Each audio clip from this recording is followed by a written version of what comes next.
বাংলাদেশি সন্দেহে বিরাটি থেকে গ্রেপ্তার আজাদ মল্লিক আসলে পাক নাগরিক।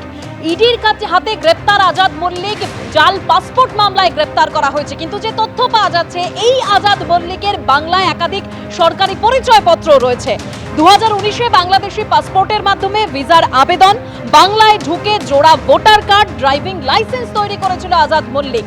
P4 insulated water tanks, kitchen and bath fittings, বিশুদ্ধ জল, সুস্থ জীবন, P4 আজীবন। আমি আরো তথ্য জানবো, আমাদের সঙ্গে রয়েছেন সরাসরি আমাদের প্রতিনিধি প্রকাশ সিনহা। প্রকাশ, কিভাবে বাংলায় ঢুকলো এই আজাদ মল্লিক, কিভাবে এতগুলো সরকারি পরিচয়পত্র তৈরি করলো?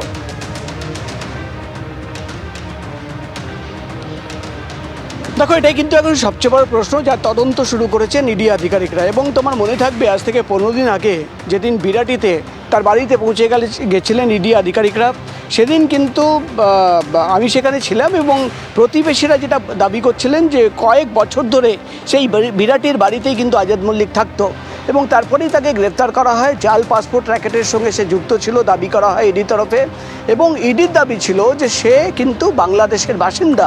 আজকে তাকে ফের যখন কোর্টে তোলা হয়, মামলার শুনানি চলছিল, ইডির তরফে কিন্তু চাঞ্চল্যকর অভিযোগ বা দাবি করা হলো। ইডির আইনজীবী তিনি কোর্টকে জানালেন যে তারা গত 14 দিন ধরে যে তদন্ত চালাচ্ছেন, সেই তদন্ততে উঠে এসছে যে আজাদ মল্লিক যে বহু বছর ধরে এই রাজ্যে থাকছে, বাংলায় থাকছে, সে কিন্তু আদতে পাকিস্তানের বাসিন্দা। মূলত সে কিন্তু পাকিস্তানি ন্যাশনাল, এমনই দাবি কিন্তু ইডির তরফে করা হলো। এবং ইডির তরফে যে দাবি করা হচ্ছে যে তার কাছে 2টো ভোটার কার্ড রয়েছে এই রাজ্যের, তার কাছে রয়েছে ড্রাইভিং লাইসেন্স এবং একাধিক সরকারি নথি। তুমি জানো, এর আগে কিন্তু হাওয়ালা লিঙ্কের কথা বলা হয়েছে ইডির তরফে, বলা হয়েছে পাসপোর্ট র্যাকেটের সঙ্গে সে যুক্ত রয়েছে, এবং আজকে ইডির তরফে দাবি করা হচ্ছে যে সে কিন্তু মূলত পাকিস্তানের বাসিন্দা এবং বিদেশ থেকে যারাই আসতো তাদের কিন্তু জাল ডকুমেন্ট তৈরি করে দেওয়ার কাজ সে করত, এবং তার অ্যাকাউন্টে 2,62,00,000 টাকা আছে। এবার সবচেয়ে বড় প্রশ্ন দুটো, একটা, তার কাছে এই সরকারি নথি কোথা থেকে আসলো, সে যদি পাকিস্তানের বাসিন্দা হয়।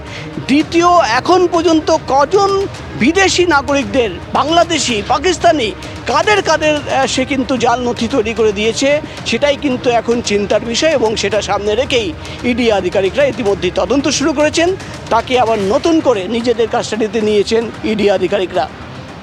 ধন্যবাদ প্রকাশ। আর কাশ্মীরের এই জঙ্গি হানায় মদত খোদ পাক সেনা প্রধানের। আগেই আমরা দেখেছিলাম যে পাক প্রতিরক্ষা মন্ত্রী তিনি একেবারে সন্ত্রাসে মদত দেওয়ার কথা কবুল করে নিয়েছিলেন, আর এবার এই যে কাশ্মীরে জঙ্গি হানায় মদত খোদ পাক সেনা প্রধানের, এই কথা কবুল খোদ পাক জয়েন্ট স্টাফ কমিটির চেয়ারম্যানের। যুদ্ধের দিকে দেশকে এগিয়ে যাওয়ার অভিযোগে প্রশ্নের মুখে খোদ পাক সেনা প্রধান। জঙ্গিদের মদত দেওয়ার অভিযোগে ঘরেই প্রশ্নের মুখে পাক সেনা প্রধানের মদতেই পেহেলগাঁও হত্যাকাণ্ডের বিস্ফোরক অভিযোগ।